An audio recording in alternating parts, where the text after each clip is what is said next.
Man, oh man, it's a beautiful day out here. Lots of little bugs, little gnats flying around. Hopefully they won't be too distracting.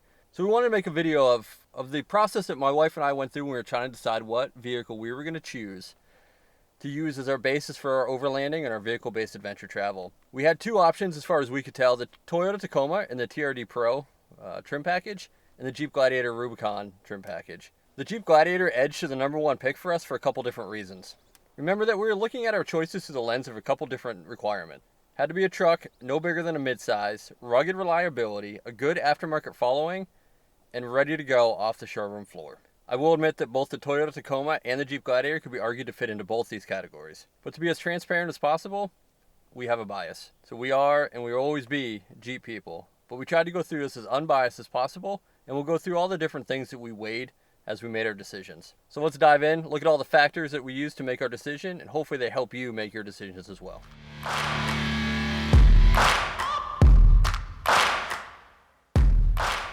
First and foremost, we're Jeep people, right? They've been really reliable for us. We've owned everything from YJs on up. We've wheeled them. We've had them for a number of years, worked on them ourselves, and we're super impressed with the rugged reliability of them. And I know the internet sometimes paints a very different tale, but I'm often reminded that the forums and the Facebook pages are full of people that like to complain and not necessarily harp on the good things. So I try to go through those things with a grain of salt. For us, for our family, the Jeeps have been great. So we have a bias towards that brand. And so we started looking at some of the options there, whether it be a four-door Wrangler or a Jeep Gladiator. And when the Jeep Gladiator came out, we knew that that's the direction we wanted to go. But the Toyota Tacoma couldn't be factored out just yet.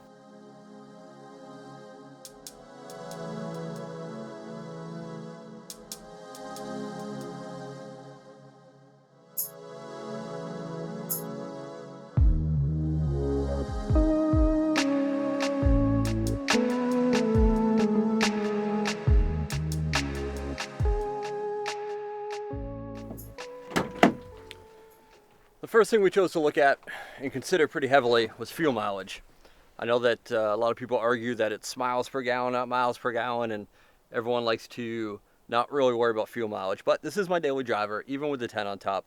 I have to consider my fuel mileage, my fuel capacity as an option, right? But I also know that I don't want to carry insane amounts of fuel while off-road and in remote locations. So fuel capacity matched with fuel consumption, especially while on off-road, was an important thing for us to consider. On-road, the Gladiator is rated between 18 to 21 miles per gallon. And to be honest, with the 10, I'm seeing around 14 to 17 miles per gallon, depending on the wind conditions and the road conditions, etc. In 4-low, on these narrow Florida trails, we're seeing right around 14 miles per gallon while off-roading. We're not using anything different than the stock 23-gallon gas tank, and we make a point to enter the trail as close to full as possible. And in talking with actual owners, the Toyota Tacoma, about equally as equipped, is getting marginally less, but it's still within the ballpark and can be argued that it's comparable.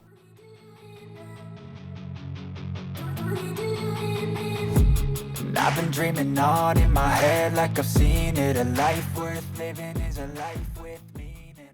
The other factors we brought into consideration was the gross vehicle weight rating, as well as the payload capacity in the bed of the truck, as we weren't really considering towing a trailer, but it did come into some discussion as kind of a tiebreaker point. This one can get tricky because I would argue that most of the rigs we see on the trail are probably overloaded. To be fair though, it's easy to do and the gear adds up pretty quickly. We wanted a vehicle that allowed us to pack what we needed, but not overpack and not leave a lot of room to overpack. That would probably tempt us to pack things that we don't need. The Gladiator gross vehicle weight rating is right around, in the Rubicon model mind you, 6,250 pounds. The Tacoma, however, falls right around 5,600 pounds. So a pretty substantial difference if you ask me. I know what you're thinking. What does it all mean? It means it's the amount of weight the vehicle can handle without overloading the suspension, overpowering the brakes, changing the drivability of the vehicle and all that.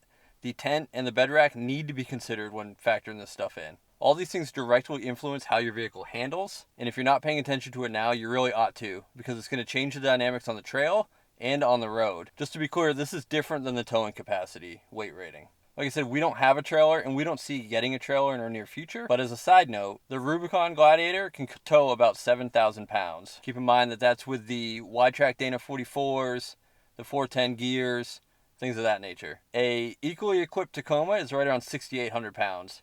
Pretty marginally different. I wouldn't count that as a point for or against the Gladiator to the Tacoma.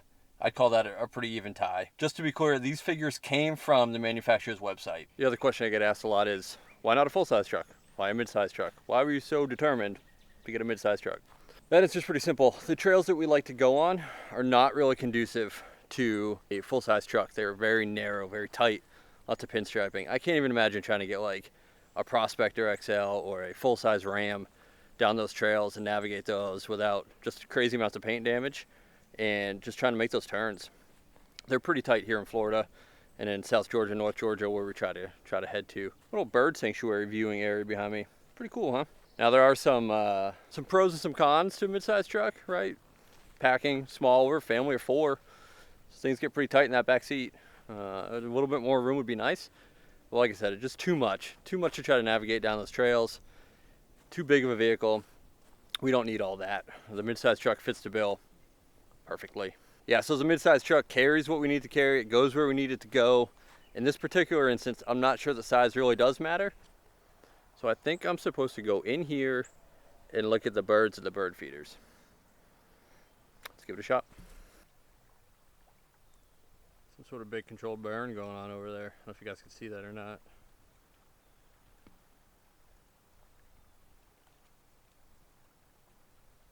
Oh man, engine choices. This is a good one for a lot of folks. We opted for the gas 3.6 liter. However, the Gladiator also comes with a 3.0 liter eco diesel option.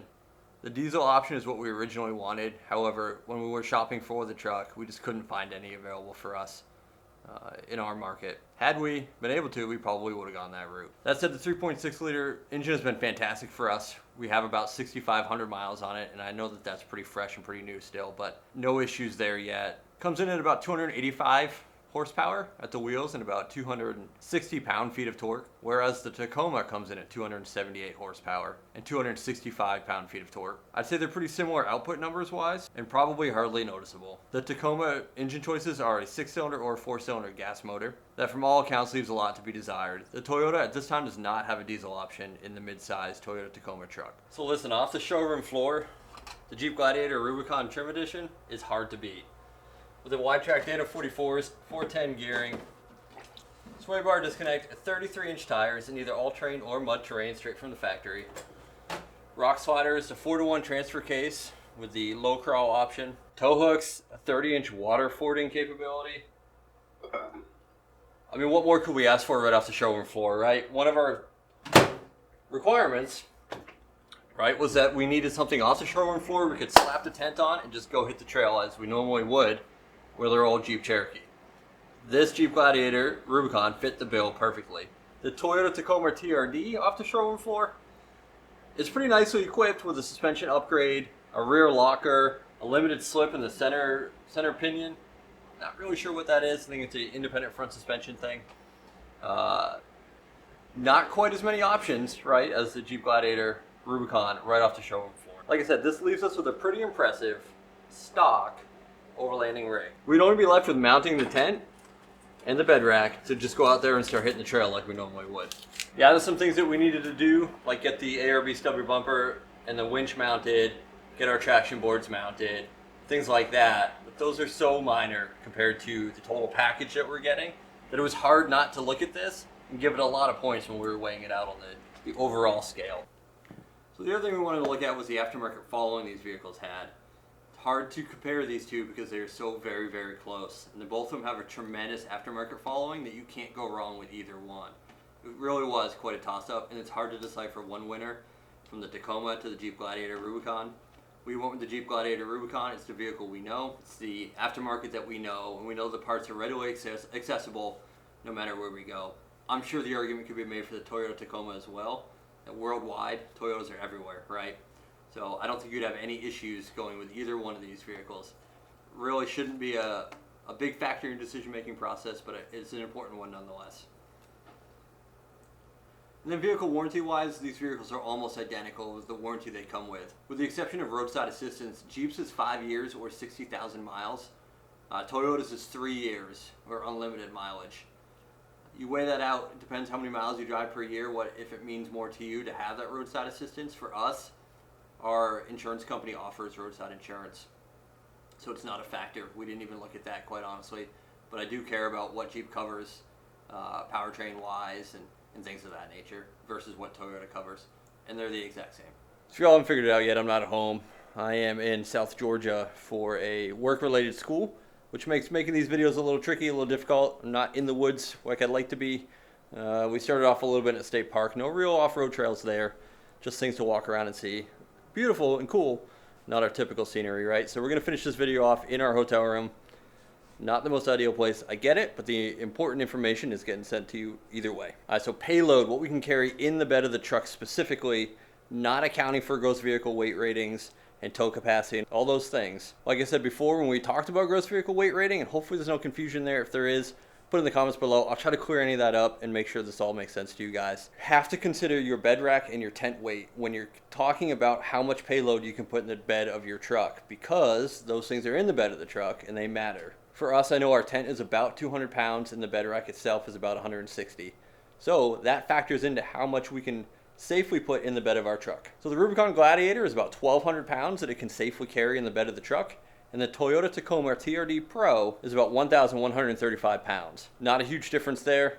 I'm not going to do any public math, but it's a small number, right? It shouldn't make or break your decision, but it's things to consider when you're considering the overall outfitting of your vehicle, the trails you want to go down, the places you want to go, and how far out you want to go, how remote, the things you're going to need. The good news is none of us should be carrying anywhere near that amount of gear, but it is nice knowing that we have that payload capacity if we want to go do truck things like haul, mulch, rocks, tree stumps, bricks. What do you do with a truck? I'm not sure. For us, the choice was clear, and I think if we're honest, we kind of knew where it was going to go the whole time. But it was nice to get all those factors out on paper, grade them out, and see how they compared side by side, and not just word of mouth based on Facebook or YouTube videos. The obvious answer for us was the Jeep Gladiator in the Rubicon trim level. The Tacoma is a solid choice as well, and you really can't go wrong. Please don't take this as an attack on the Tacoma. It's not. It just wasn't the right truck for us based on the factors that we've already outlined. In the end, we're Jeep people, and we probably always will be. We're pretty die-hard, and we're going to stick to the brand. Super happy with the Gladiator, and I think that you would be too. But at the very least, enjoy what you have now. Get out in the woods, start exploring, camping, seeing what's around you. If you found this helpful and you have some points that you'd like to make or some counter arguments you'd like to make down in the comments, please do. Let's get that conversation going. I love stuff like this. Let's just feel free to start a respectful conversation amongst ourselves. All right, if you made it this far, I really appreciate it.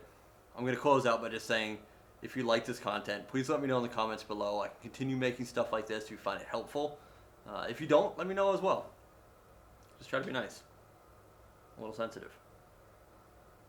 Don't forget to subscribe, hit that bell so you get notifications of when new videos are posted every week. Really appreciate you guys following along with us. Again, feel free to find me on Instagram. I can answer any questions you guys might have. I'm here for you guys.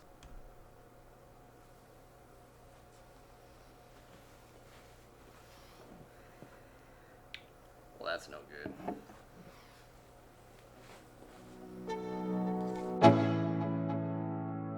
Let's go.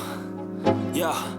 I'm like an addict, do I gotta have it. I ain't even playing, got a really bad habit. If it moves, gotta grab it. Fuse like a magnet, lose won't